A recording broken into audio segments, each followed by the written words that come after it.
জলের মধ্যে তখন সে কি উথাল পাথাল, মাটি পুড়ে যেন জল উপরে উঠছে। একটা ঝিলের মধ্যে যে এত ঢেউ উঠতে পারে তা কল্পনার অতীত। আমিও বিশ্বাস করতাম না চোখে না দেখলে। চতুর্দিকে জল ছড়িয়ে পড়ছে, আমরা বেশ অনেক দূরে দাঁড়িয়েছিলাম, না হলে জলের তোড়ে ভেসে যেতাম। মাঝে মাঝে আবার জলটা স্থির হয়ে যাচ্ছিল।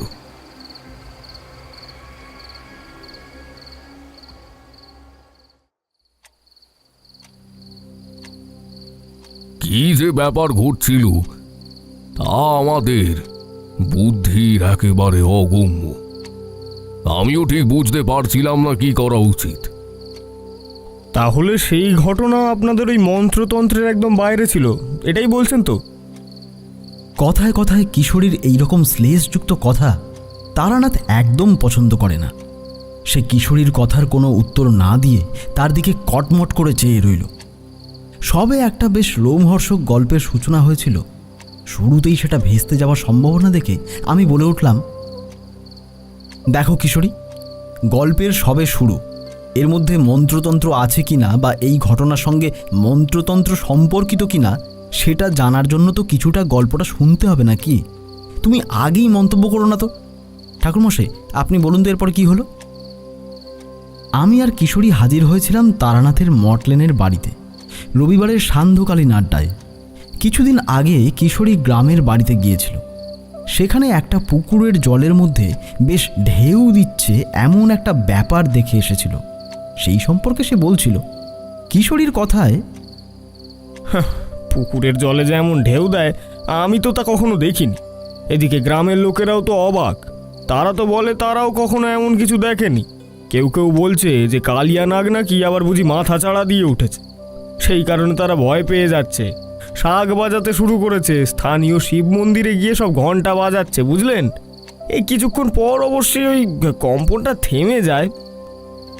আরে কিছুদিন আগে তো কলকাতায় একটা ভূকম্পন অনুভূত হয়েছিল, অনেকে অনুভব করেছিল, অনেকে করেওনি। আর তারও দিন কয়েক আগে যে বিশাল ঝড় বয়ে গেল, মনে নেই? এইসব প্রাকৃতিক দুর্যোগ মাঝে মাঝে হয়। তুমি যেটা দেখেছিলে সেটা হয়তোবা এরকমই কোনো প্রকৃতির খেলা। প্রকৃতিরও রোষ গ্রহযোগের দ্বারা নির্ণয় করা যায়, আগাম ভবিষ্যৎবাণীও করা যায়, কিন্তু প্রাকৃতিক দুর্যোগকে আটকানোর ক্ষমতা মানুষের নেই। সেই রকমই মানুষের কর্মফলের কারণে যেসব ঘটনা ঘটে সেগুলোকে আটকানোর ক্ষমতা মানুষের নেই। আমি এই রকম একটা ঘটনা দেখেছিলাম একবার। ঘটনাটা এমনভাবে ঘটেছিল, সবাই মনে করেছিল প্রাকৃতিক কোনো দুর্যোগের কারণেই হয়তো ঘটনাগুলো ঘটছিল। আচ্ছা ঠিক আছে ঠাকুরমশাই, বলি তাহলে বলুন দেখি ঘটনাটা। মানুষ তো ঝড় থামানোর জন্য শাঁখ বাজায়, ঠিক আছে, সেই রকমই প্রাকৃতিক ঘটনার ওপরে আপনার ওই তন্ত্রমন্ত্রের প্রভাব কি পড়েছিল শুনি? শোনো তবে, ঘটনাটা ঘটেছিল আমাদের গ্রাম থেকে কয়েকটা গ্রাম পরে হুগলি জেলায়।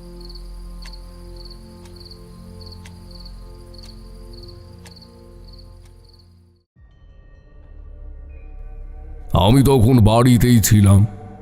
বেশ কিছুদিনের অসুস্থতার পর এই একটু সুস্থ হয়ে উঠেছি।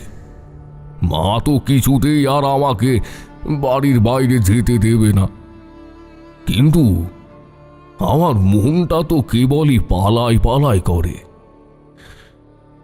সে যাই হোক, সেই গ্রামে আমার এক বন্ধুর মামার বাড়ি। সেই আমাকে ঘটনাটা বলেছিল। আমার বন্ধুর নাম হলো গিয়ে যোগেশ। সে মামার বাড়ি থেকে ফিরে আমাকে ঘটনাটা বলছিল।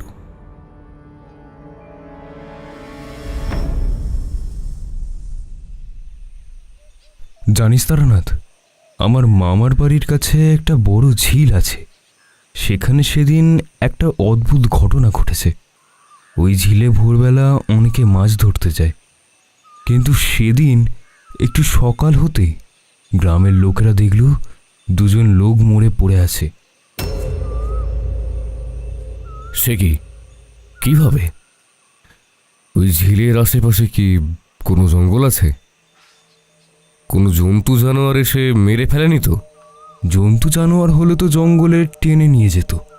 জন্তু জানোয়ার তো আর গলা টিপে শুধু রক্ত খেয়ে যাবে না। আর তাছাড়া তাদের গায়ে কোনো ক্ষতচিহ্ন ছিল না, শুধুমাত্র অজ্ঞানের মতো পড়েছিল। বৈদ্য এসে নাড়ি ধরে বলল ওরা মরে গেছে। ওদের যখন পুকুরের ধার থেকে তোলা হয় তখন আমি ওদের দেখেছিলাম। সব গ্রামের লোক ভিড় করে এসেছিল। লোকগুলো আগেও ওখানে মাছ ধরতে গেছে, কিন্তু আগে কখনো এমন হয়নি। দেখে মনে হচ্ছে দুজনে ছিপ পেলে পালাচ্ছিল। উবুড়োয় ওখানেই পড়েছিল। লোক দুটোর চেহারা দেখতে পেয়েছিলিস? বা চেহারায় বিশেষ কোনো চিহ্ন? চেহারা আর কেমন, গ্রামের লোকেদের যেমন চেহারা হয়। গায়ের রং কালো, কিন্তু তাদের চেহারা দেখে মনে হচ্ছিল রক্ত শূন্য হয়ে গেছে। ঠোঁটগুলো একেবারে সাদা। বৈদ্যও তাই বলল, সমস্ত শরীর রক্ত শূন্য হয়ে গেছে। রক্ত শূন্য হয়ে গেছে? কিন্তু কি করে? সাপে কাটলেও তো কিছু চিহ্ন থাকে, সেরকম কিছু ছিল? না, সাপের বিষে মরেনি, বৈদ্য সেটা বলেছে। তবে ওদের ঘাড়ের কাছে দুটো গভীর ক্ষত ছিল। ওই লোক দুটোর মৃত্যু রহস্য যে কি ছিল আমি কিছুই তা বুঝতে পারলাম না। এর কিছুদিন পরে যোগেশ একদিন আমার বাড়িতে ছুটতে ছুটতে এলো। সে বলল,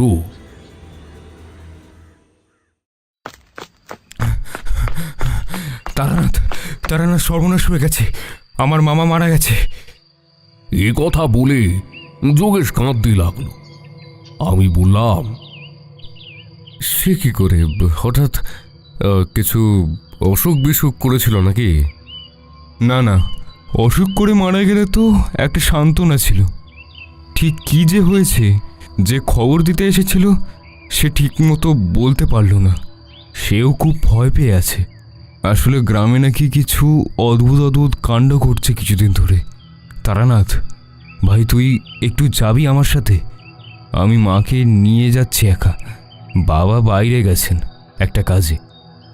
আমি রাজি হয়ে গেলাম, যদিও আমার মাকে রাজি করাতে একটু সময় লাগলো।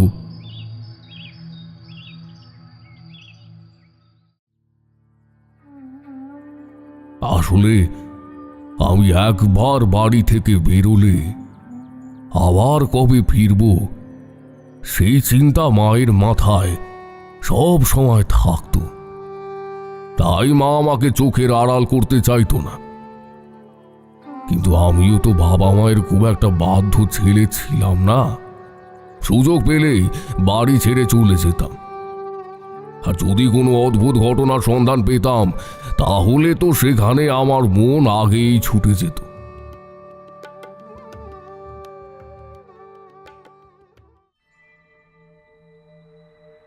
যাই হোক, আমি তাড়াতাড়ি একটা ঝোলায় আমার কিছু জামা কাপড় ঢুকিয়ে নিয়ে প্রস্তুত হয়ে যোগেশের সাথে বেরিয়ে পড়লাম।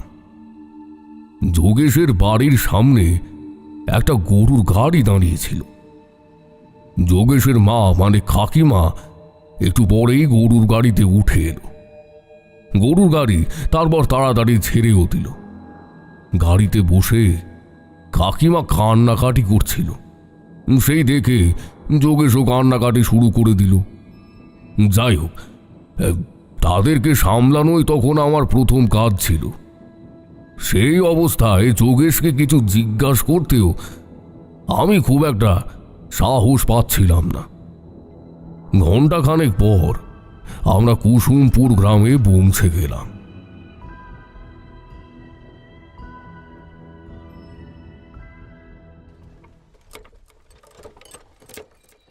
যোগেশের মামার বাড়ির গ্রামের নাম ছিল কুসুমপুর। মামার বাড়িতে আমরা পৌঁছতেই কান্নার রোল উঠল। খুবই খারাপ লাগছিল। মৃতদেহ উঠোনে শোয়ানো ছিল। আমি এক পাশে দাঁড়িয়েছিলাম। আমার পাশে দাঁড়িয়েছিল একজন মধ্যবয়স্ক লোক। সে চুপি সারে আমাকে বলল, গ্রামে অভিশাপ লেগেছে, কেউ বাঁচবে না, বুঝলে, কেউ বাঁচবে না। আমি তার কথা শুনে চমকে গেলাম। আমি দেখলাম এখানে যে অবস্থা, কাউকেই কিছু জিজ্ঞাসা করা অসম্ভব। তাহলে এই লোকটি এই কথা বলছে কেন? কি অভিশাপের কথা বলছে? আমি লোকটার হাত ধরে একটু দূরে নিয়ে গেলাম। বললাম, কি হয়েছে কাকা? আমি এই গ্রামের লোক নয়, তাই বিশেষ কিছু জানি না। উনি আমার বন্ধুর মামা হন, আমারও মামা। কিন্তু উনি মারা গেলেন কি করে কিছুই জানি না। আপনি কি কিছু জানেন? আমার নাম হলো গিয়ে নিতাই শরণ। আমি এই গ্রামের অনেক দিনের লোক, কিন্তু গরিব মানুষ কিনা আমার কথা কেউ ধরে না। কিন্তু আমি আপনাকে বলছি, গ্রামে অভিশাপ লেগেছে। এর আগেও তো কজন মারা গেল, মরণের মেলা লেগেছে, আরো মরবে। তার কথা শুনে আমার বুক কেঁপে উঠল। কি সব বলছে লোকটা? মাথা খারাপ নাকি? মৃত্যুর কথা এইভাবে কেউ কি বলতে পারে?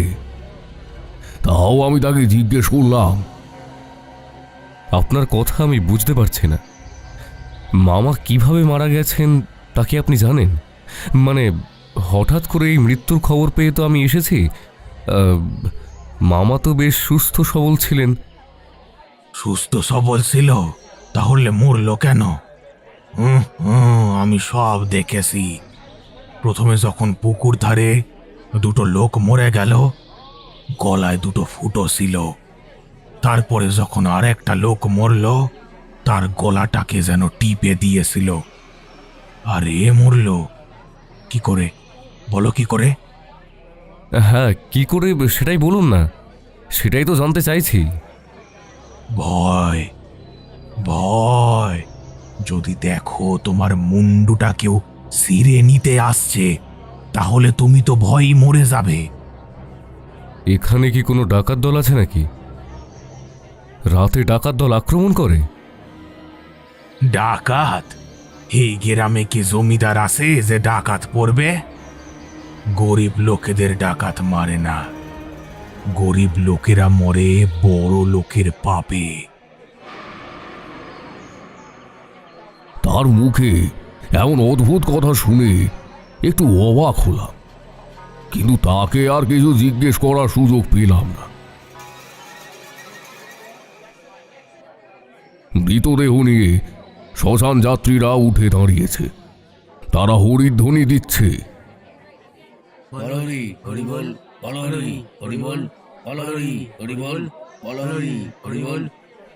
যোগের শ্মশান যাত্রীদের সাথে পা মিলিয়েছে দেখে আমি তাদের সাথে এগিয়ে গেলাম। মামার শেষ কাজ করে ফিরতে ফিরতে বিকেল হয়ে গেল। আমরা সেদিন আর ফিরব না, ঠিক হয়েছিল পরের দিন ফিরব। কিন্তু যোগেশ পরে বলল,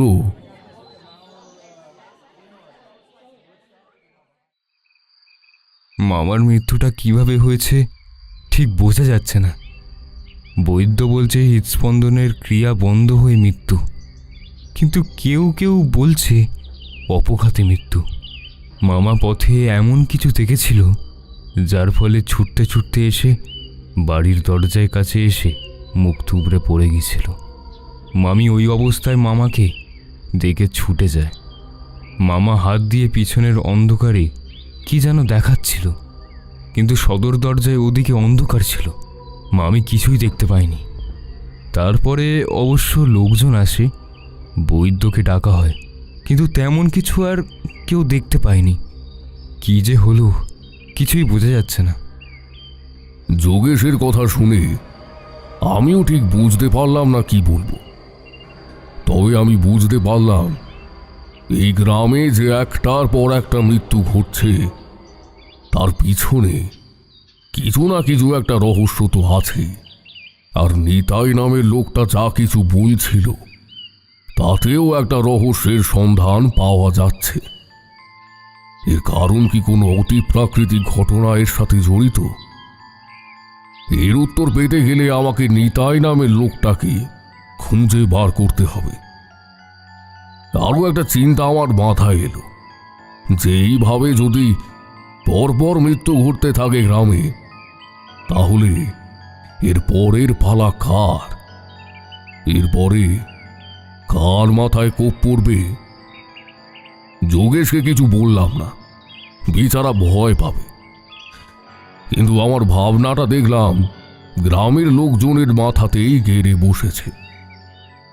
গ্রামের মোড়ল যিনি, তিনি পরের দিনই একটি সভা ডাকলেন। সেখানে গ্রামের সব পরিবারের অন্তত একজন পুরুষ সদস্যকে উপস্থিত থাকার কথা বলা হলো। সেখানে যোগেশের আর এক মামা আর যোগেশ গেল। আমি গেলাম না, কারণ আমি এই গ্রামের লোক নই। যোগেশ সভা থেকে ফিরে এসে বলল,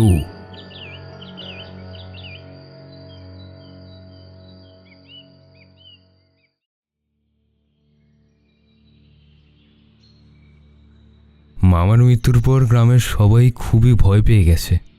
এই নিয়ে 2 মাসের মধ্যে 4 জনের মৃত্যু হলো। এরপরে আবার কোনো মৃত্যু ঘটবে কিনা সেই নিয়ে সবাই খুবই উত্তীর্ণ। মামার কাজকর্ম মিটে যাবার পর গ্রামের সব লোক মিলে একটা শান্তি সন্তান করবে আর মা বিপত্তারিণীর পুজো করবে ঠিক করেছে। গ্রামের বেশিরভাগ মানুষ গরিব মানুষ, অল্প কিছু জমি চাষ করে বা ছোটোখাটো কাজ করে। এরা ভেবে পাচ্ছে না কি এমন হলো যে গায়ে পরপর এমন অপঘাতে মৃত্যু ঘটছে। তবে একটা কথা একজন বলল, সব মৃত্যুগুলোই ঘটছে ওই ঝিলটার পাশে। যদিও মামার মৃত্যু তা হয়নি, কিন্তু মামা সেদিন রাতে ওই ঝিলের ধার দিয়ে ফিরছিল। আর আগের 3টে মৃত্যু ঘটেছে ঝিলের আশেপাশে এবং রাতের বেলা। তাহলে ঝিলের ধারে বা ঝিলের জলে এমন কিছু ঘটেছে যার ফলে এই গ্রামে সব অপঘাতে মৃত্যু ঘটেছে। কিন্তু গ্রামের সব লোক খুবই ভয়ে ভয়ে আছে। তবে আর একটা বিষয় যোগেশ উল্লেখ করল, যেটা বেশ গুরুত্বপূর্ণ বলে আমার মনে হলো। যোগেশ বলল, জানিস তারানাথ, আর একটা বিষয়ে আজ শুনলাম, যাদের মৃত্যু ঘটেছে তারা কিন্তু প্রত্যেকের পরস্পরের সাথে পরিচিত। এমনকি আমার মামাও। আসলে আমার মামা পাশের গ্রামে জমিদারের সেরেস্তার কাজ করতেন, আর আগের লোকটা জমিদারের কী সব কাজ করত। আর প্রথম লোক দুটো আমাদের গ্রামের লোক হলেও তারা এখানে সব সময় থাকতো না। তারা নাকি জমিদারের কেমন আত্মীয়। তাই নাকি? তাহলে কি এই মৃত্যুগুলো কোনো বিচ্ছিন্ন ঘটনা নয়? এদের মধ্যে একটা যোগসূত্র আছে। কে জানে কি ব্যাপার। যাক, মামার কাজকর্ম যে রাত্রিরে হবে, যেহেতু এটাকে একটা অপঘাত মৃত্যু বলেই ধরা হচ্ছে। মামার কাজটা মিটে গেলেই পুজো মাঠের ব্যাপারটা করতে হবে। আচ্ছা তারানাথ, তুই তো অনেক জায়গায় ঘুরেছিস, তোর অনেক অভিজ্ঞতা আছে। আচ্ছা বলতো, আমার মামার মৃত্যুটা সত্যি কি অপঘাতে মৃত্যু? আর এই মৃত্যুগুলোর মধ্যে কি একটা যোগসূত্র সত্যিই আছে? আমি কিছুই উত্তর দিলাম না। ওই ঝিলটা আমাকে আকৃষ্ট করেছিল। নিশ্চয়ই সেখানেই কিছু একটা রহস্য তো আছে। যোগেশের মামি আমাকে অনুরোধ করলেন যাতে আমি কিছুদিন তাদের বাড়ি থেকে যাই। আমার তখন খুব বেশি বয়স নয়, তবুও তারা কেন যেন আমার ওপরে বেশ ভরসা করছিলেন। হয়তো যোগেশের মুখে কিছু শুনেছিলেন। তখন আমার সাথে মাতু পাগলির দেখা হয়ে গিয়েছে। তন্ত্র সাধনার কিছু গুপ্তবিদ্যা আমার আয়ত্তে এসেছে। কোনো কিছু অশুভ ব্যাপার ঘটলে আমি তার টের পাই। তাই ঠিক করলাম রাতের বেলা ওই ঝিলের ধারে যাব। আর যদি নিতাইয়ের দেখা পাই সেখানে, তাহলে তো খুবই ভালো হয়। কিন্তু আমার কথা শুনে যোগেশ একদম হইচই বাঁধিয়ে দিল। সে কিছুতেই আমাকে রাতে ঝিলের ধারে যেতে দেবে না। আমি তাকে অনেক বোঝালাম। তাহলে কি তুই এই রহস্যের একটা হদিশ পাওয়া যাক এটা চাস না? আজ তোদের বাড়িতে বিপদ ঘটল, আবার কালকে অন্য কারোর বাড়িতে বিপদ নেমে আসুক, তাই তুই চাইছিস? না না, তা কেন চাইব? কিন্তু দেখ, তুই এখানে এসেছিস আমার সঙ্গে, তোর যদি কিছু হয়ে যায় আমি কি করব বলতো?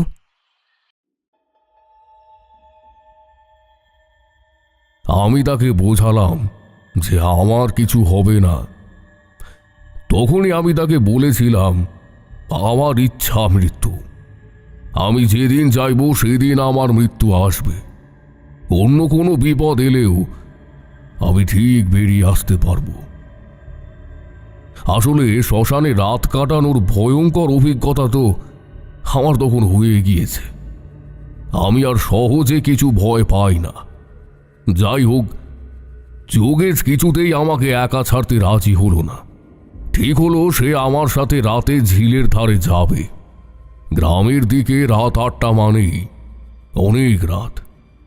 বিশেষভাবে যে গ্রামে এইরকম কয়েকটি মৃত্যু ঘটেছে সেখানে সন্ধ্যা নামলেই পথঘাট জনশূন্য হয়ে যায়। তবুও আমরা 9টা পর্যন্ত অপেক্ষা করলাম। রাত 9টার পরে বাড়ির সবাই ঘুমিয়ে পড়লে তারপর আমরা বেরোলাম।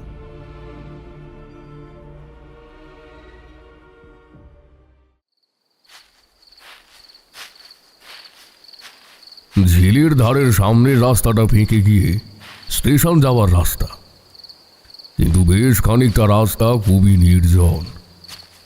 ঝিলের দুদিকে জঙ্গল, একদিকে চাষের মাঠ। আমরা হাঁটতে হাঁটতে ঝিলের দিকে গেলাম।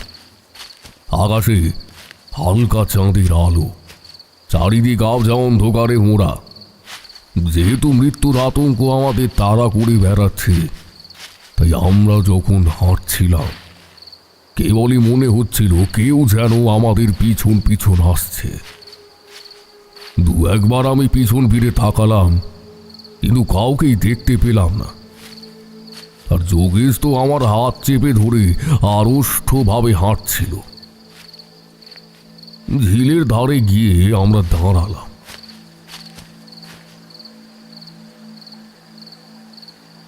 কেউ কোনো সময় একটা দিকে একটা ছোট ঘাট বাঁধিয়েছিল। এখন সেই ঘাট জীর্ণ, ভগ্ন প্রায় অবস্থায় রয়েছে।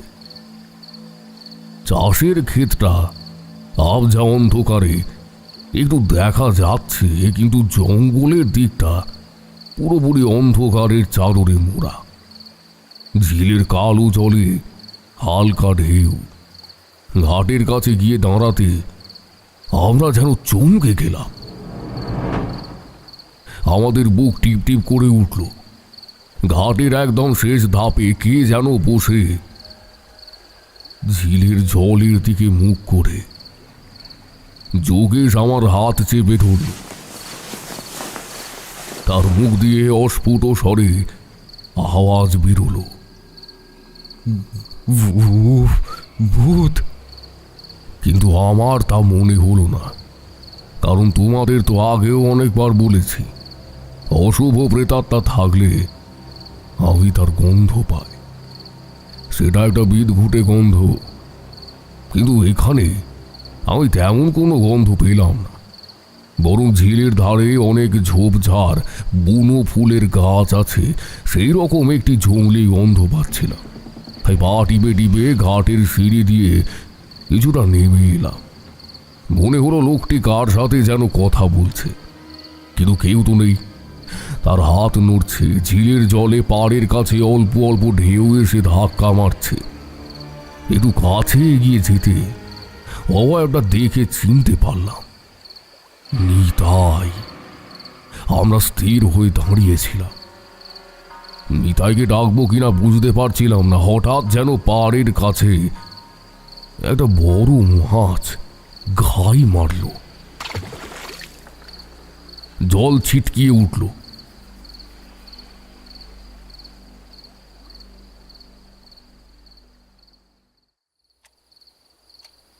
নিতাই তড়িৎ গতিতে পিছনে ফিরল। এই পর্যন্ত বলে তারানাথ চুপ করল।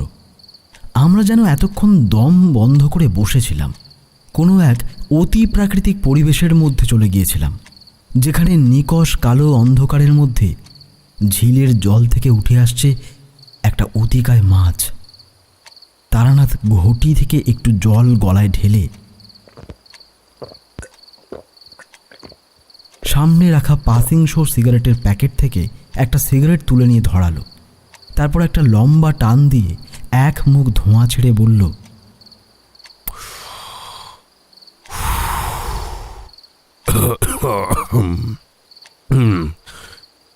কি কি বুঝছো? তোমাদের কি মনে হয় নিতাই মানুষ ছিল না ভূত ছিল?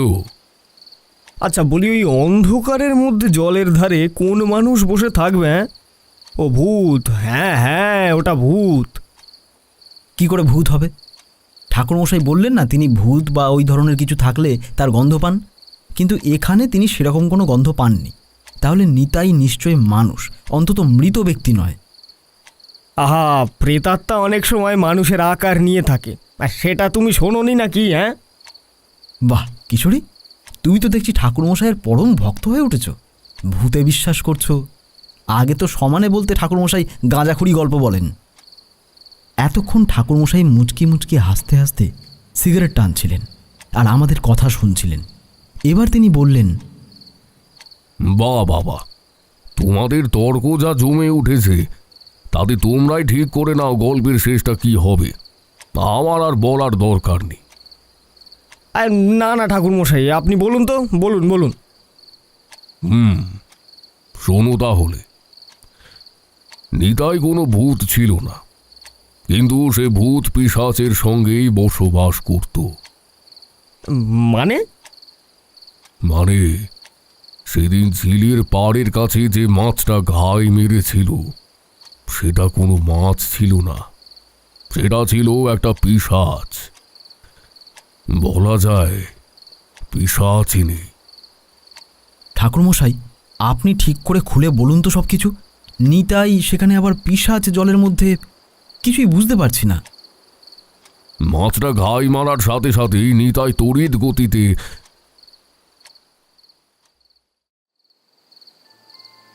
আমাদের দিকে তাকিয়ে বলল, তোমরা এখানে কেন? ভয় নেই তোমাদের? ওই জলের কাছে রাতে কেউ আসে না, যারা এসছে তারাই মরছে। নিতাই একদম চোখ পাকিয়ে আমাদের কথাটা বলল, কিন্তু আমি কোনো উত্তর না দিয়ে তার দিকে তাকিয়ে থাকলাম কিছুক্ষণ।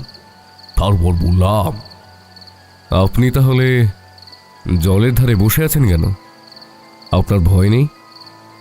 আমার কথা শুনে তার মুখের কঠিন ভাব আস্তে আস্তে নরম হয়ে এলো। সে মুখ ফিরিয়ে নিল, জলের দিকে তাকিয়ে চুপ করে থাকলো। জলে তখন অল্প অল্প ঢেউ দিচ্ছে। আমি তার পাশে বসলাম, বললাম, আপনি সেদিন বলছিলেন গ্রামে অভিশাপ লেগেছে। আচ্ছা, কি অভিশাপ বলুন তো? আপনি নিশ্চয়ই এই মৃত্যুগুলোর ব্যাপারে কিছু একটা জানেন। কি জানেন বলুন তো? আমি কেন বলবো? নিজেরা পাপ করবে আর পাপের ফল ভোগ করবে না তা তো হয় না। আমি কিছু বলবো না, আর বললেও তোমরা আটকাতে পারবে না। ভবিতব্য কেউ আটকাতে পারবে না। তার মানে আপনি বলতে চাইছেন আরও একটা মৃত্যু ঘটবে, কিন্তু সেটা তো আর আমরা হতে দিতে পারি না। বারে বারে গ্রামে মৃত্যু ঘটনা ঘটবে আর আমরা সেটা মেনে নেব, সেটা হতে পারে না। আপনাকেও বলতেই হবে এর পেছনে কি কারণ আছে। হঠাৎ জলের মধ্যে একটা দাপাদাপি শুরু হল। ঠিক মাঝখানে কে যেন মাথা ঝাঁকাচ্ছে। জল ফোয়ারার মতো ওপর দিকে উঠে চারিদিকে ছড়িয়ে পড়ল। বিশাল কেউ একজন ওঠার চেষ্টা করছে জলের তলা থেকে। আমরা যেখানে বসেছিলাম সেই জায়গাটাও যেন কেঁপে উঠল। আমরা উঠে দাঁড়িয়েছিলাম। কি একটা ভয়ঙ্কর দৃশ্য! জলের মধ্যে একটা ঢেউ আমাদের দিকে ধেয়ে এলো। আমরা উল্টো দিকে দৌড় দিলাম।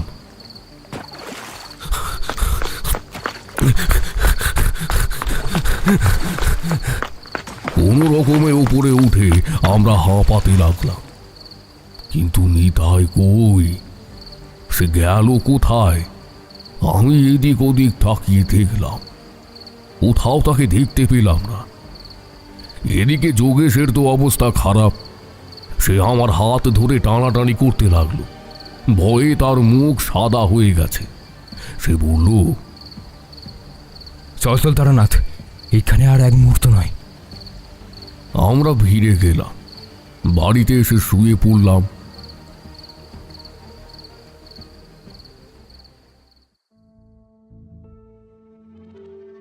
পরের দুদিন মামার শ্রাদ্ধ করব ইত্যাদি নিয়ে ব্যস্ত থাকলাম, কিন্তু আমার মাথায় সেদিন রাতের ঝিলের ধারের ঘটনাটা ঘুরছিল। যদিও যোগেশ আর ওই ব্যাপারটা নিয়ে আলোচনা করতে চাইছিল না। মামার কাজকর্ম মিটে যাওয়ার পর যোগেশ তার মাকে নিয়ে ফিরে গেল নিজের বাড়িতে, কিন্তু আমি গেলাম না। আমি যোগেশকে বললাম যে আমি একটু অন্য জায়গায় যাব, ওই গুরুর সন্ধানে। আমার এই জীবনযাত্রার ব্যাপারটা যোগেশ জানত, তাই সে বেশি কিছু আর বলল না। কিন্তু আমি তখনই ওই গ্রাম ছেড়ে গেলাম না। আমি সারাদিন ওই ঝিলের ধারে বাঁধানো ঘাটে বসে থাকলাম। চারিদিকে শান্ত পরিবেশ, জঙ্গলের দিক থেকে মাঝে মাঝে পাখির ডাক ভেসে আসছে।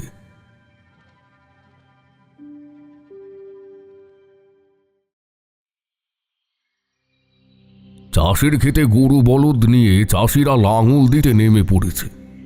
মানুষের প্রাত্যহিক জীবন কোনো কিছুর জন্যই থেমে থাকে না। যতই শোক দুঃখ আসুক না, জীবনের চক্রাকার আবর্তন চলতেই থাকে। গ্রামে কয়েকটি মৃত্যুর ঘটনা ঘটেছে, যেমনই তেমনই নতুন শিশুও জন্মগ্রহণ করেছে। তাই আপাত দৃষ্টিতে সবকিছুই সাধারণভাবে চলছে। আর গ্রামের মোড়ল কয়েকটি পুজো পাঠের দ্বারা গ্রামের বিপদ কাটবে বলে যে সিদ্ধান্ত নিয়েছে, সেটাও সবাই মিলে মেনে নিয়েছে। কিন্তু আমি বুঝতে পারছিলাম বিপদ আবার আসবে।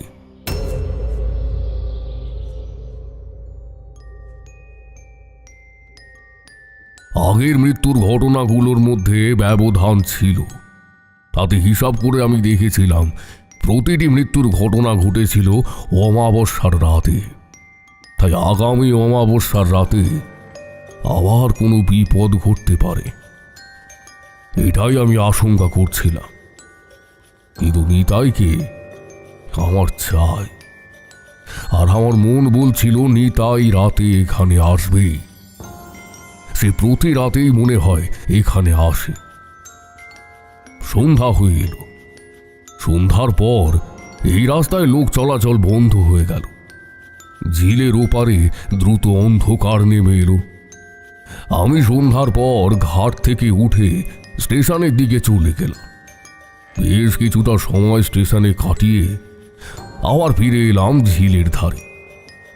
দেখলাম আমার ধারণাই ঠিক। নিতাই বসে আছে ঝিলের ঘাটের একদম শেষ ধাপে। আমি কোনো আওয়াজ না করে চুপচাপ তার পাশে গিয়ে বসে গেলাম। নিতাই আমার দিকে মুখ ঘুরিয়ে তাকালো, কিন্তু কিছু বলল না। আমিও তাকে কিছু বললাম না।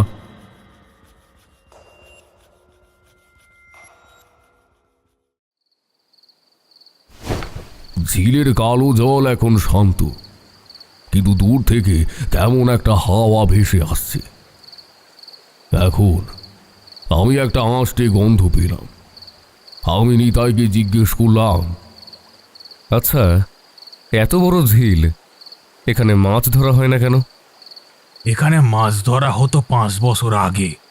তারপর যারা এখানে মাছ ধরতে এসেছে নৌকা নিয়ে, তাদের আর খুঁজে পাওয়া যায়নি। তাই নাকি? তারা গেল কোথায়? মানে তাদের কি নৌকাডুবি হয়েছিল? নিতাই আমার কথার উত্তর না দিয়ে ঝিলের জলের দিকে একটা আঙুল দেখিয়ে বলল, তারা সবাই ওখানে আসে, সবাই আমার গায়ে কাঁটা দিয়ে উঠল। ও, তোমাদের তো বলতেই ভুলে গিয়েছি, আমি নিতাই সম্পর্কে গ্রামের লোকজনের কাছে খোঁজ করেছিলাম। তারা আমাকে বলেছিল নিতাই গ্রামে নিতাই পাগলা নামে পরিচিত।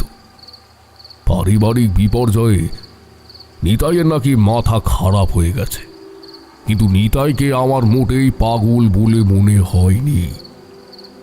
তার কথাবার্তা অসংলগ্ন ঠিকই, কিন্তু আমার মনে হচ্ছে তার মনের মধ্যে অনেক কথা চাপা পড়ে আছে। কথাগুলো যদি বেরিয়ে আসে তাহলে অনেক কথা জানা যাবে। আমি বললাম, কি বলছেন আপনি? তারা ওই জলের মধ্যে আছে? ও, তার মানে তো ওরা মারা গেছে। না না না না, ওরা বেঁচে আছে। হ্যাঁ হ্যাঁ, ওরা বেঁচে আছে। দেহটা নষ্ট হয়ে গেছে, কিন্তু আত্মা বেঁচে আছে। আমি ওদের সাথে কথা বলি। বুঝতে পারছি, কিন্তু ওদের তো মুক্তি পাওয়া দরকার। আত্মা এক জায়গায় দীর্ঘদিন বন্ধ হয়ে থাকলে কষ্ট পায়। ওরা মুক্তির জন্য হয়তো ছটফট করছে। ওদের মুক্তির ব্যবস্থা করা দরকার। না, ওরা কষ্ট পাচ্ছে না, ওরা মুক্তি চায় না। যতদিন না আমার প্রতিশোধের পালা সাঙ্গ হচ্ছে, ওরা এখানেই থাকবে। নিতাই কথাগুলো দাঁতে দাঁত চেপে ভয়ঙ্কর ভাবে বলছিল। ওর সারা শরীর দিয়ে আক্রোশ ফুটে বের হচ্ছে। কিসের এত রাগ তার? আমি বললাম, কিসের এত রাগ আপনার? আপনার জীবনে কি কোনো দুর্ঘটনা ঘটেছিল? আচ্ছা, বলুন আমাকে, আমি যদি আপনাকে সাহায্য করতে পারি। দুর্ঘটনা?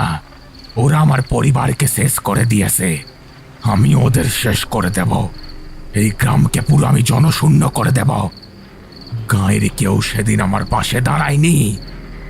আচ্ছা, একটু খুলে বলুন তো আমাকে, দেখি আমি আপনার দুঃখ লাঘব করতে পারি কিনা। আমার কথা শুনেই নিতাই হঠাৎ লাফ দিয়ে উঠল। তার চেহারাটাও কেমন যেন পাল্টে গেল। তার চোখ দুটো বড় বড় গোল গোল হয়ে গেল, হাত পাগুলো কাটি কাটি, আর সবচেয়ে অদ্ভুত, তার মাথাটা গলার থেকে আলাদা হয়ে শূন্যে উঠে গেল, আর চারিদিকে একটা প্রচণ্ড দুর্গন্ধে ভরে গেল। আমার চোখে যেন ধাঁধা লেগে গেল। আমি ভালো করে ব্যাপারটা বুঝে ওঠার আগে আমার পিঠে একটা জোর ধাক্কা লাগলো। আমি জলে পড়ে গেলাম। জলে পড়ে আমি কোথায় যে তলিয়ে গেলাম তা আমি জানি না।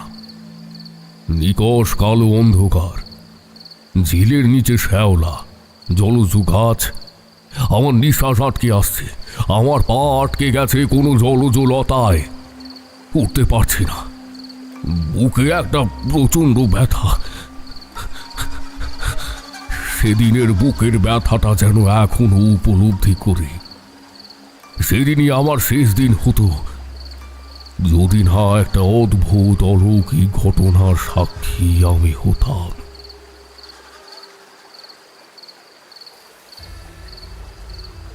সেদিন আমি পাতাল ভৈরবের দেখা পেলাম। কাল ভৈরবের কথা তো তোমাদের বলেছি অনেকবার। তিনি সেই ছোটবেলা থেকেই আমার রক্ষাকর্তা, আর সেই পাতালে আমাকে রক্ষা করেছিলেন পাতাল ভৈরব। আমরা যেমন মাটির ওপরে এই পৃথিবীটা দেখতে পাই, পাতালেও একটা জগৎ আছে। সেখানে অশুভ প্রেতাত্মারা বাস করে।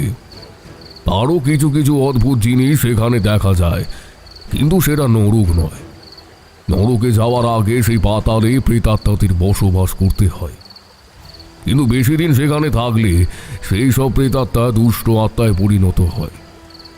তখন সেই সব আত্মারা প্রতিশোধ কামনায় পাগল হয়ে থাকে। যাকে সামনে পায় তাকেই মেরে ফেলে।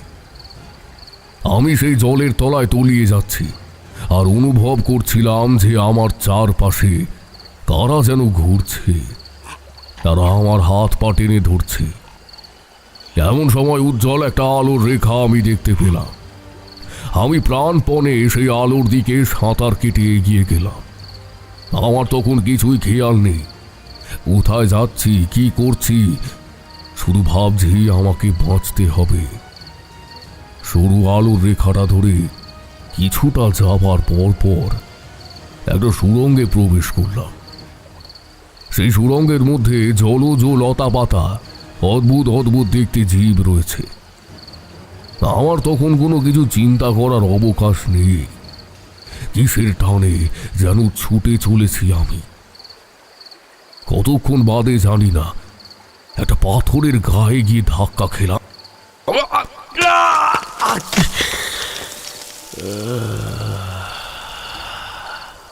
অজ্ঞান হয়ে গিয়েছিলাম বোধ হয়। যখন জ্ঞান হলো, দেখলাম একটা পাথরের দেওয়ালের গায়ে হেলান দিয়ে বসে আছি। আরেকটা গুম গুম করে আওয়াজ আসছে আমার পিছন থেকে। আমার সর্বশরীর তখন ব্যথা, নড়াচড়া করতে পারছি না।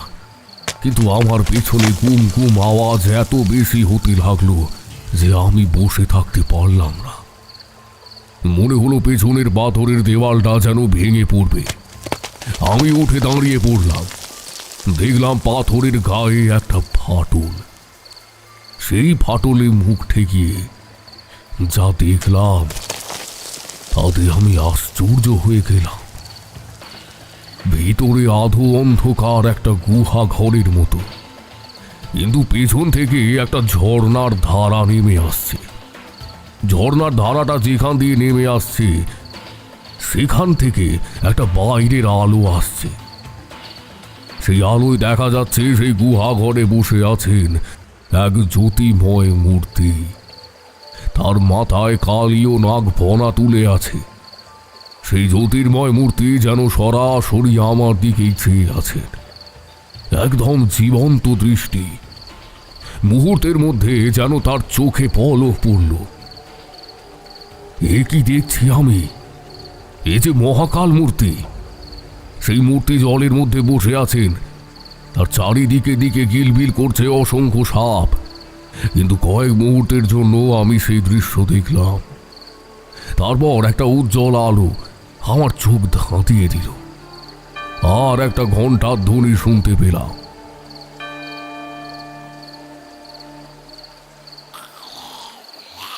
কিন্তু তার সঙ্গে সঙ্গে কে যেন আমার ঘাটটা পিছন থেকে এসে চেপে ধরল, আর তার মুখে খ্যাক খ্যাক হাসি।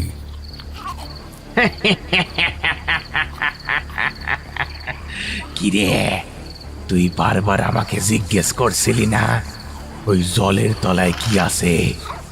এই দেখ, আমি আছি, আর আমার সঙ্গে বউ আছে, আরো অনেকে আছে। ওরা আমার পরিবারের সকলকে মেরে ফেলেছিল, আর আমার বউকে অত্যাচার করে এই জিলের জলে ফেলে দিয়েছিল। তখন থেকে সে প্রতিশোধ নেওয়ার জন্য এখানে পিশাচিনী রূপ নিয়ে আছে। এই যে, চিনতে পারছিস? নিতাইয়ের চোখ মুখ যেন কেমন হয়ে গেল। সে খুব খুব করে কাঁদতে কাঁদতে বলল, আমি এখানে থাকতাম না। আমার বউয়ের ওপর ওই জমিদার নজর দিয়েছিল। তারপর মামলায় জড়িয়ে আমাদের সব সম্পত্তি দখল করে নিল। আমার বাবা দাদা মরে গেল, বৌদিও মরে গেল, কেউ থাকলো না। আমার বউকে ওরা ধরে নিয়ে অত্যাচার করে ওই জেলের জলে ফেলে দিল। আমি ছুটে গেলাম জমিদার বাড়ি, কিন্তু ওরা রটিয়ে দিল আমি পাগল হয়ে গেছি। তারপরে একদিন আমি জলের ধারে বসেছিলাম, আমার বউ পিশাচ রূপে এলো। কি সুন্দর দেখতেছিল ওকে, আর এখন এই রূপ। নিতাই কান্নাকাটি করছিল। তার পিশাচ রূপী বউ তার পাশেই ছিল। সে আমার গলা টিপতে এলো, বলল, তুই মানুষ, তোদের জন্যই আমার এই অবস্থা। তুই আমাদের রাজত্বে এসেছিস, তুই মর মর। সে কি ভয়ানক অবস্থা! সব পিশাচরা আমার দিকে তেড়ে এলো। আমি সেখান থেকে ছুটে পালাতে চাইলাম, কিন্তু আমার চারিদিকে তখন পিশাচরা ঘিরে ধরেছে। কিন্তু নিতাই বলে উঠল, তোকে আমি মারবো না এখন, তোকে আমি ডেকে নিয়ে এসছি। তুই আমাদের পিশাচ জন্ম থেকে মুক্তি দিবি। তুই চলে যা, না হলে ওরা তোরেও মেরে ফেলবে। ওরা মানুষের রক্ত চায়। হ্যাঁ, আমাদের মানুষের রক্ত চাই, আমরা মুক্তি চাই না, মানুষের রক্ত চাই। তারা সবাই আমার দিকে তেড়ে এলো। নিতাইয়ের রূপটাও পাল্টে গেছে, তাকে পিশাচের মতো লাগছে, কিন্তু তবু সে প্রাণপণে ওদের বাধা দেওয়ার চেষ্টা করল। আমার তো শেষ অবস্থা, ছটফট করছে, কিন্তু কোন দিকে যাব তা ভেবে পাচ্ছি না। এই সময় এলেন আমার সেই বহুবারের রক্ষাকর্তা কাল ভৈরব। কিন্তু তার মূর্তি এখন অন্যরকম। তার মাথার পেছন দিকে কালীয় নাগ ফনা তুলে আছে, গলায় আর কোমরে আরো দুটো সাপ পেঁচিয়ে আছে। তার দুই চোখে উজ্জ্বল দৃষ্টি, দুই চোখ থেকে দুটো সোনালি আলোর রেখা বেরিয়ে আসছে। আমি একটু আগে পাথরের ফাটল দিয়ে যে মূর্তি দেখেছিলাম, অবিকল ঠিক সেই মূর্তি। তার হাতে রয়েছে লম্বা মতো কোনো জন্তুর হাড়। তিনি হাড়টা ওই পিশাচদের দিকে বাড়িয়ে দিলেন। তাদের চারপাশ ঘিরে একটা আগুনের বলয় ফুটে উঠল। সব পিশাচরা আর্তনাদ করে উঠল। সে কি ভয়ঙ্কর চিৎকার! তারা আমাদের থেকে অনেক দূরে ছুটে পালালো। আমি জোর হাত করে সেই পাতাল ভৈরবের মূর্তিকে প্রণাম জানালাম, কিন্তু তিনি হঠাৎ করে আমার শরীরটা ধরে উঁচু করে ছুঁড়ে দিলেন। আমি ভয়ে চোখ বুজে ফেললাম।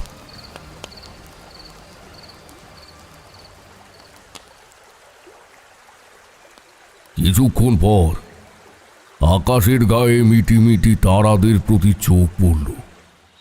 বুঝতে পারলাম আমি ঝিলের জলে ভেসে উঠেছি। সাঁতার দিয়ে পাড়ের দিকে গেলাম। যদিও খুবই ক্লান্ত লাগছিল, হাত পা চলছিল না, কিন্তু ধীরে ধীরে নিজেকে বসিয়ে পাড়ে গিয়ে উঠলাম। পাড়ে উঠে হাঁপড়ের মতো নিঃশ্বাস নিচ্ছিলাম। মনে হচ্ছে অনেকক্ষণ বোধ হয় নিঃশ্বাস নিতে পারিনি।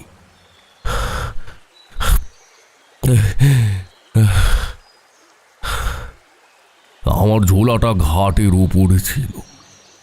কিছুক্ষণ পর ঝোলা থেকে শুকনো জামা কাপড় বের করে পরে নিলাম, আর ভিজেগুলো সেখানেই মেলে দিলাম।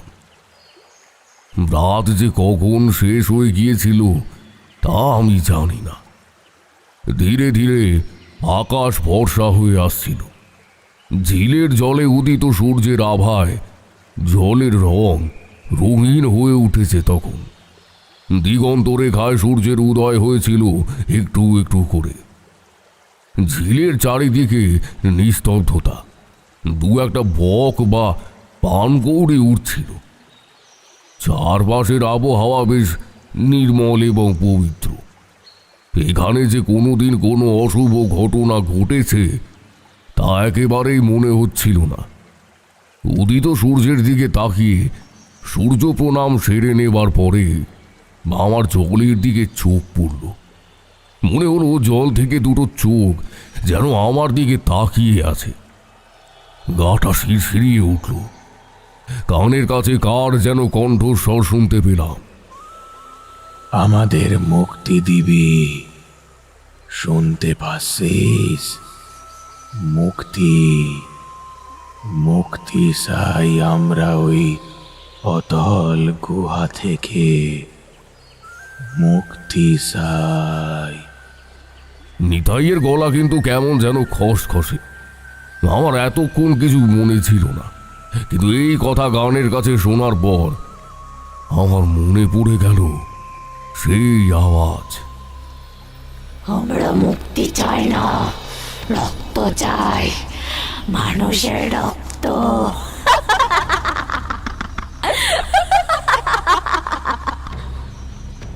আমার সব কথা আস্তে আস্তে মনে পড়ে গেল।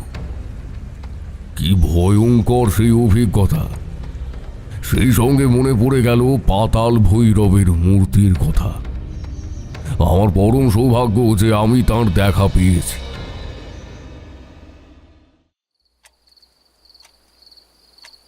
শুধু দেখা পেয়েছি যে তা নয়, তিনি আমাকে বাঁচিয়েছে।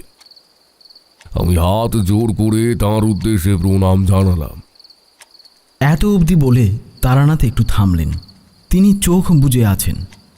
কি ভেবে যেন জোর হাত করে কপালে ঠেকালেন। আমি আর কিশোরী পরস্পরের দিকে তাকালাম, কিছু বললাম না।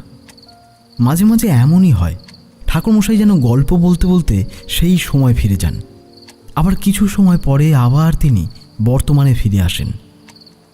আমরা সেই সময়টা অপেক্ষা করে থাকি, কিন্তু কিশোরী বেশিক্ষণ অপেক্ষা করতে পারে না। সে একটুতেই অধৈর্য হয়ে বলে ওঠে, ও ঠাকুর মশাই, বলি আপনার তো কত রকমের যে অভিজ্ঞতা। আচ্ছা, ওই পাতাল ভৈরবীকে আপনি দেখেছেন? তবে জানো বিভূতি, কোথায় যেন একটা সত্যি পাতাল ভৈরবের গুহা বলে একটা জায়গা আছে। হ্যাঁ, আমিও শুনেছি, কিন্তু কোথায় জানি না। হ্যাঁ, ওই ঠাকুর মশাইয়ের ইচ্ছে হলে আমরা অবশ্যই সেখান থেকে একদিন ঘুরে আসব। পারবে না। পাতাল ভৈরবের গুহাতে তোমরা কোনোদিনও যেতে পারবে না, আর সেখানে গেলে ফিরে আসা সম্ভব নয়। আমি যে পাতাল ভৈরবকে দর্শন করেছিলাম, তিনি ওখানে থাকেন কিনা তা আমি জানি না। সেই গুহা, সেই ঝর্ণা কোনো পাহাড়ি অঞ্চলে দেখা যায়। আমাকে উদ্ধার করার জন্যই ওই স্থানে তিনি আবির্ভূত হয়েছিলেন। না হলে ওইসব পিশাচদের হাতে আমি সত্যি মারা পড়তাম। কিন্তু ওই ঝিলের জলের তলায় অত ভূত প্রেত পিশাচ এলো কোথা থেকে শুনি? সেটাই তো কথা। কিন্তু ভুলে যাচ্ছ কেন? নিতাই কি বলেছিল? জমিদাররা বংশ পরম্পরায় খুব অত্যাচারী ছিল। তারা হয়তো আগেও মানুষের ওপর অত্যাচার করত, আর তাদের কাজের যারা প্রতিবাদ করত তাদেরকে মেরে ওই ঝিলের পাড়ে পুঁতে দিত। আর নিতাইয়ের বউকে তো ওই ঝিলের জলে ফেলে দিয়েছিল। এইসব মানুষের আত্মারা সব বন্দী হয়ে আছে ঝিলের নিচের পাতালপুরীতে। কিন্তু নিতাই তো জীবন্ত মানুষ, সে কি করে পাতালপুরীতে গেল শুনি? তারপরে ওর চোখ মুখ পাল্টে গেছে অমনি, অন্যরকমও তো হয়ে গেছে বললেন। সেই কথাটা তো আমিও ভাবছিলাম, তবে তখন বেশি কিছু ভাববার মতো অবস্থা আমার খুব একটা ছিল না।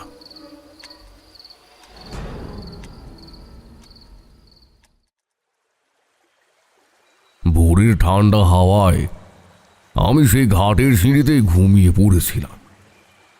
ঘুম ভাঙল যখন, তখন বেশ রোদ উঠে গেছে। ঘুম ভাঙতে একজন দেখলাম আমার মুখের দিকেই চেয়ে রয়েছে। সে বলল, ও বাবু, তুমি এখানে শুয়ে রয়েছো কেন? তুমি ওই কানাই বাবুর বাড়িতে এসেছিলে না? কানাই বাবুর কাজেই তো তোমারে ওই বাড়িতে দেখছি। তা তুমি এই ঝিলের ধারে শুয়ে আসো কেন? তোমারে এইভাবে শুয়ে থাকতে দেখে তো আমার বুকটা কেঁপে উঠতেছে ভয়ে। আমি উঠে বসলাম। সত্যি যেখানে এখন লোকজন দিনের বেলা যেতে ভয় করে, সেখানে আমাকে এইভাবে শুয়ে থাকতে দেখে সে তো ভয় পাবেই। আমি উঠে বসলাম, বললাম, না না, আমার কিছু হয়নি। ভোরবেলা ট্রেন ধরতে যাওয়ার কথা ছিল, কিন্তু শরীরটা একটু খারাপ লাগছিল, তাই এখানে শুয়ে পড়েছিলাম। কখন যে ঘুমিয়ে পড়েছিলাম তা জানি না। তা আপনি কোথায় যাচ্ছেন? তাকে আর সত্যি কথা বললাম না। সত্যি কথা সব সময় সব জায়গায় বলা যায় না। আর আমার গতকাল রাতে যে অভিজ্ঞতা হয়েছে তা কি কেউ বিশ্বাস করবে? তবে কাল রাতের কথা মনে হতেই নিতাইয়ের কথা মনে পড়ল। সে কোথায়, গাঁয়ের লোকটিকেই জিজ্ঞেস করলাম। আচ্ছা কাকা, আপনি নিতাই বাবুকে দেখেছেন? নিতাই বাবু? আরে হাসালে তুমি। নিতাই পাগলা বলো পাগলা। সে কখন কোথায় থাকে তা কে জানে, তার খবর কে রাখে? তবে লোকটার জীবনটা খুবই দুঃখের। আমি কৌতূহলী হয়ে উঠলাম। নিতাই সম্পর্কে আমি যেটুকু শুনেছি সেটা তার মুখ থেকেই শুনেছি, আর গাঁয়ের লোক তো তাকে পাগলা বলে। আসল ব্যাপারটা নিশ্চয়ই গাঁয়ের লোক কিছু না কিছু নিশ্চয়ই জানে। আমি বললাম, আচ্ছা, আপনি কিছু জানেন নাকি নিতাইয়ের পরিবার সম্পর্কে? একটু বলুন না। শুধু আমি কেনে, সবাই জানে। নেতাইদের পরিবার ছিল বেশ অবস্থাপন্ন, অনেক জমি জমা ছিল। কিন্তু কিভাবে যেন তারা ওই জমিদারের সঙ্গে বিবাদে জড়িয়ে পড়ল। ওদের জমি জায়গা সব দখল করে নিল ওই জমিদার। তারপরে ওদের পরিবারে সবাই মরে গেল, শুধু ওই নেতাই বাইরে কোথায় যেন চাকরি করত। কিন্তু সে ফিরে এসে কাউরে আর দেখতে পেল না, এমনকি ওর বউটা কেউ নয়। বেচারির সবেমাত্র মাস 6 বিয়ে হয়েছিল, সে আজ প্রায় 20 বছর আগেকার কথা। আর তারপরেই তো ওর মাথাখানা পুরো খারাপই হয়ে গেল। উল্টোপাল্টা কথা বলতো, ওই ঘাটের কাছে গিয়ে বসে থাকতো। ওর বাড়িটাও এখন একটা ভুতুরে বাড়ি হয়ে গিয়েছে। আমি চুপচাপ শুনছিলাম। নিতাইও আমাকে এই ধরনের কথাই বলেছিল। বুঝতে পারলাম সে আমাকে সত্যি কথাই বলেছিল, কিন্তু সে গেল কোথায়? সে আমাকে ওই অতৃপ্ত আত্মাদের মুক্তির ব্যবস্থা করতে বলেছে, কিন্তু তাকে পাওয়া না গেলে কি করে মুক্তির ব্যবস্থা করব? আমি বললাম, নিতাইয়ের বাড়ি কোথায়? ওদের বাড়িটা ছিল গাঁয়ের একদম শেষ প্রান্তে। চলো, আমি তো ওইদিকে যাচ্ছি জঙ্গলে কাঠকুটো কুড়োতে। চলো চলো চলো, আমার সঙ্গে চলো। তবে হ্যাঁ, ওদের বাড়ি একেবারে প্রায় ভেঙে পড়েছে কিন্তু। আর নেতাই পাগলা কখন কোথায় থাকে তারও কিন্তু ঠিক ঠিকানা নেই। আমরা জঙ্গলের দিকে এগিয়ে গেলাম। বড় বড় গাছ দেখা যাচ্ছে, তার ফাঁক দিয়ে একটা ভাঙা বাড়িও দেখা গেল। বাড়িটার সামনে গিয়ে লোকটা ডাকলো, ও নিতাইদা, নিতাইদা! কোনো সাড়া এলো না। আমরা একটু এগিয়ে গিয়ে বাড়িটার পিছন দিকে গেলাম, আর এমন একটা দৃশ্য দেখলাম যে আমাদের দুজনেরই মাথা ঘুরে পড়ে যাওয়ার জোগাড় হলো।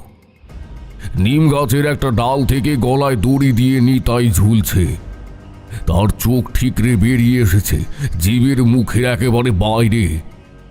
আমি যে কি বলবো তা আমি ভেবে পেলাম না। আমার সঙ্গের লোকটা হায় হায় করে উঠল। সে ছুটে গেল গ্রামের ভিতরে। কিছুক্ষণের মধ্যেই অনেক লোকজন এসে গেল।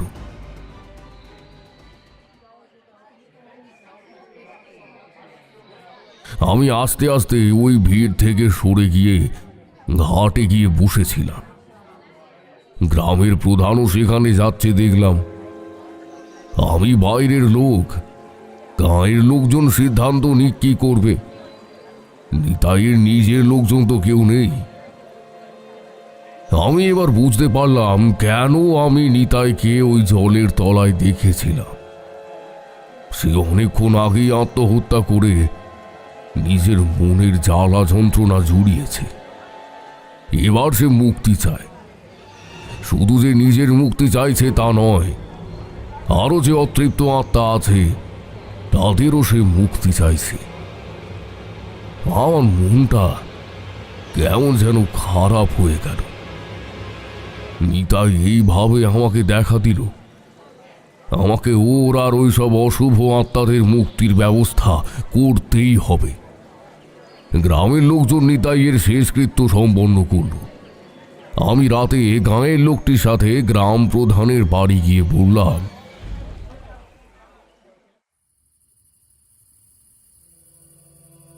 আমি তারানাথ চক্রবর্তী। কানাইবাবুর মৃত্যুর পর ওনাদের বাড়িতে এসেছিলাম, কিন্তু এই গাঁয়ে কিছু ব্যাপার আমার অদ্ভুত লেগেছিল, তাই থেকে গিয়েছিলাম। এই নিতাই কাকা যিনি মারা গেছেন তার সঙ্গে আমার বেশ কিছু কথা হয়েছিল। আমার মনে হয় এই গাঁয়ে বিশেষ করে ঝিলের ধারে কিছু অপদেবতার আনাগোনা আছে। তাদের অশুভ ছায়া গাঁয়ের ওপর পড়েছে। এইসব দুর্ঘটনা ঘটছে ঠিক সেই প্রভাবেই। তাই আমার মনে হয় একটা অপদেবতা তাড়ানোর যোগ্য করা দরকার, আর সেই সঙ্গে বেশ কিছু পিণ্ডদান করাও আবশ্যক। এই সময় দেখি যোগেশ ছুটতে ছুটতে মোড়লের বাড়িতে এসে ঢুকলো।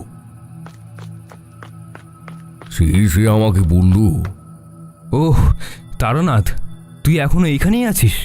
ওদিকে বাড়িতে আমাকে বকাবকি করছে, তোকে এখানে রেখে চলে গেছি। তাই একজন এদিকেই আসছিল, তার সাথে আবার চলে এলাম। এসে শুনি নিতাই পাগলা নাকি মরে গেছে। কি ব্যাপার সেটা দেখার জন্য আমি এখানে চলে এলাম। মোড়ল মশাই, আমি এসে তারানাথের কথাগুলো শুনলাম। তারানাথ তন্ত্র সাধনা করে, ওর এই সব বিষয়ে বেশ ভালো জ্ঞান আছে। ও যেগুলো করতে বলছে মনে হয় সেগুলো করলে ভালোই হবে। মোড়ল মশাই আমার কথায় রাজি হলেন। ঠিক হলো, সামনের যে অমাবস্যা আসছে সেই দিনে যজ্ঞ হবে।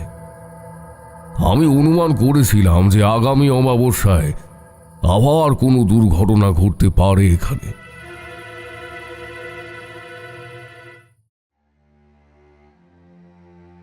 আমি আর যোগেশের মামার বাড়িতে থেকে গেলাম যজ্ঞের জোগাড় যন্ত্র করার জন্য। ইতিমধ্যে গ্রামের লোকের মধ্যে রটে গিয়েছিল আমি একজন তান্ত্রিক।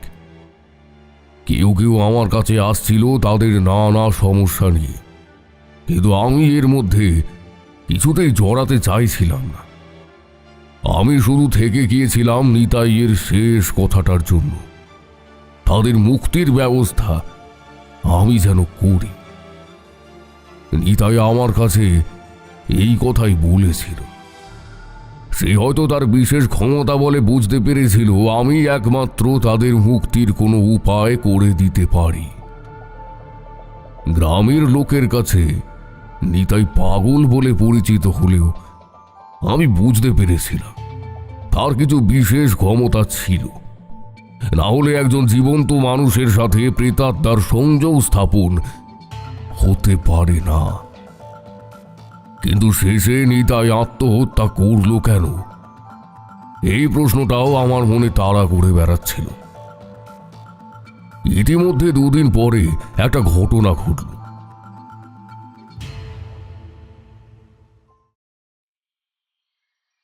আমি গ্রামের মাঝখানে একটা বট গাছ আছে, সেখানে বসেছিলাম। 2-1 লোক এসে কথাবার্তা বলছিল। এমন সময় একজন লোক এসে আমার সামনে দাঁড়ালো, আমাকে একটু ভালো করে নিরীক্ষণ করলো, তারপর বলল, আপনার নাম বোধ করি তারানাথ চক্রবর্তী। আমি লোকটাকে চিনতে পারলাম না, তবে সে এই গ্রামের লোক নয় তা বুঝতে পারছি। আমি জিজ্ঞাসু চোখে তাকিয়ে আছি দেখে সে আবার বলল, আমি পাশের গ্রাম কালীগঞ্জ থেকে আসছি। জমিদার বাবু আমাকে পাঠিয়েছেন আপনার সাথে দেখা করতে। আচ্ছা, কিন্তু আপনি আমাকে চিনলেন কি করে? আর আমার সাথে আপনার দরকারই বা কি, সেটাও তো বুঝতে পারছি না। আমি আপনার নাম শুনেছি, আপনি তো রামজয়পুরে থাকেন। আপনি তন্ত্রবিদ্যা আয়ত্ত করেছেন আর এই গ্রামে এসেছেন সে খবরও পেয়েছি। আর আপনার চেহারা দেখেই বোঝা যাচ্ছে আপনি এই গ্রামের মানুষ নন। আর আপনার পৈতেটা আপনার পতুয়ার ভিতর দিয়ে উঁকি মারছে। লোকটা বেশ ভদ্রভাবেই আমার সাথে কথা বলছিল, কিন্তু এর মতলবটা কি তা আমি ঠিক ধরতে পারছি না। সে আবার বলল, আপনাকে আমি নিতে এসেছি। জমিদার বাবু বারবার করে বলে দিয়েছেন আপনাকেও সঙ্গে করে নিয়ে যেতে। আপনার কোনো অসুবিধা হবে না, আমি গরুর গাড়ি নিয়ে এসেছি। আপনার মতো মানুষ আমাদের গ্রামের কাছে এসে ফিরে যাবেন তা তো হয় না। জমিদার বাড়িতে না গেলে আপনার মর্যাদা রক্ষা হবে কি করে? জমিদার বাড়ি সম্পর্কে যা শুনেছিলাম তাতে আমার সেখানে যাওয়ার ইচ্ছা একটু ছিল না। কিন্তু লোকটা এমনভাবে বারবার বলতে লাগলো যে আমি না করতে পারলাম না। ভাবলাম দেখাই যাক ব্যাপারটা কি। একজনকে দিয়ে যোগেশকে খবর পাঠিয়ে দিলাম জরুরি কাজে আমি পাশের গ্রামে যাচ্ছি। লোকটা যেতে যেতে আমাকে জমিদার বাড়ি সম্পর্কে বলছিল। জমিদার বাড়ির আগের সেই রমরমা আর নেই, লোকজনও তেমন নেই। তবুও জমিদার এখনো আছেন যখন, তখন ঠাট বাট তো একটু বজায় রাখতেই হয়। তবে এই সব ভালো ভালো কথা বলে আমাকে নিয়ে গেলেও জমিদার বাড়িতে গিয়ে দেখলাম ব্যাপারটা বেশ অন্য। জমিদার বাড়ি বড় হলেও বেশ পুরনো, দেওয়ালে ইট বেরিয়ে গেছে, ঠাকুর দালান ভেঙে পড়েছে। বেশ দুর্দশায় আছে এদের পরিবার। বাইরে থেকে সেসব দেখে ভালোই বোঝা যাচ্ছে। ভেতরে গিয়ে আসল ব্যাপারটা আরো ভালো করে বুঝতে পারলাম। কাছারি বাড়িতে জমিদার বাবু বসেছিল, আমরা সেখানেই গেলাম। কিন্তু জমিদার বাবুকে দেখে আমার একটু ভালো লাগলো না। আরো খারাপ লাগলো যে তার চেহারা যে শুধু খুব খারাপ তাই নয়, তার মাথার পিছনে একটা কালো জমাট বাঁধা অন্ধকার দেখতে পেলাম। খুবই অশুভ একটা ছায়া তার শরীরটাকে ঘিরে ধরেছে। জমিদার বলল, তারানাথ বাবু, আপনি আমার থেকে বয়সে ছোটই হবে, কিন্তু আপনাকে আমি হাত জোড় করে বলছি, আপনি আমাকে বাঁচান।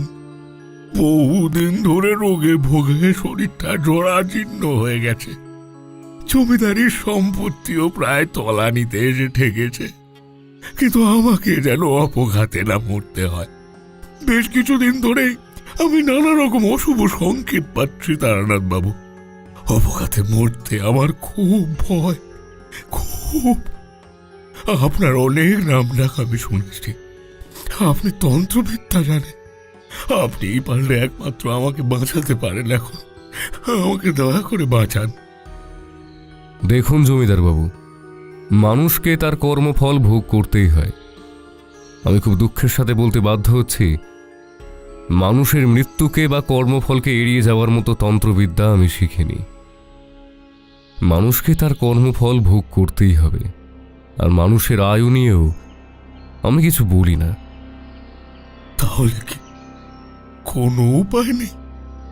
যদি কোনো যজ্ঞ কর্ম করতে হয় করব। যজ্ঞ করলেও মানুষের পাপ মুক্তি হয় না, পাপের ফল ভোগ করতেই হয় মানুষকে। হ্যাঁ, তবে পবিত্রভাবে জীবনযাপন করলে বা দেবতার চরণ আশ্রয় করে থাকলে এবং দান ধ্যান পুণ্যকর্ম করলে পাপের দায়ভার কিছুটা কমতে পারে। কিন্তু আমার কাছে এখন এমন কিছুই নেই যে দান ধ্যান করব। সব শেষ হয়ে গেছে। আমি আর কোনো কথা না বলে উঠে দাঁড়ালাম। সত্যি সব শেষ হয়ে গিয়েছে। জমিদার বংশ এত পাপ করেছে যে এদের ধ্বংস অনিবার্য। যদিও ওরা আমাকে টাকা পয়সার লোভ দেখিয়েছিল, কিন্তু যেখানে আমার কিছু করার নেই সেখানে আমি থেকে কি বা করব। আমি কুসুমপুর গ্রামে ফিরে গেলাম।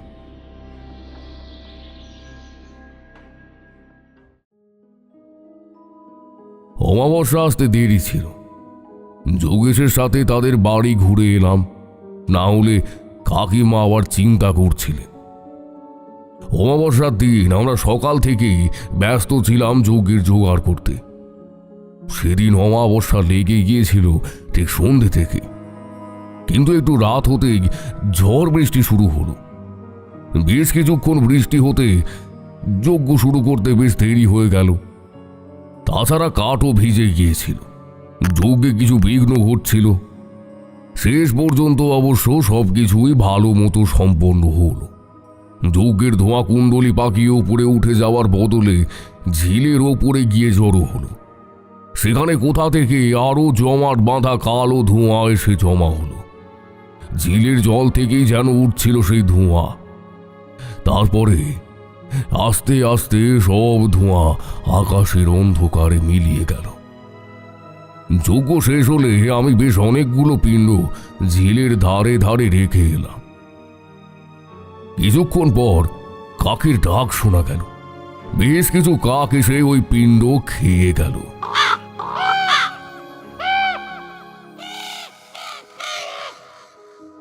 তখন রাত প্রায় শেষ। পরের দিন সকালে আমরা যখন ফিরে যাব বলে বেরিয়েছি, সেই সময়ই সংবাদটা এলো গতকাল রাতে জমিদারের মৃত্যু হয়েছে।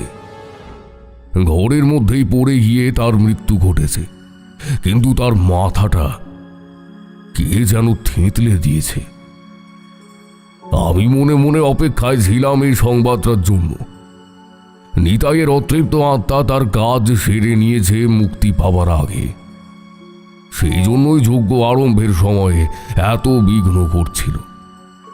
নিতাইয়ের আত্মা জানতো একবার যজ্ঞ সমাধা হয়ে গেলে আর তার প্রতিশোধ কামনা চরিতার্থ করতে পারবে না। তাই সে কাজ সেরে এসে তারপর মুক্তি নিয়েছিল।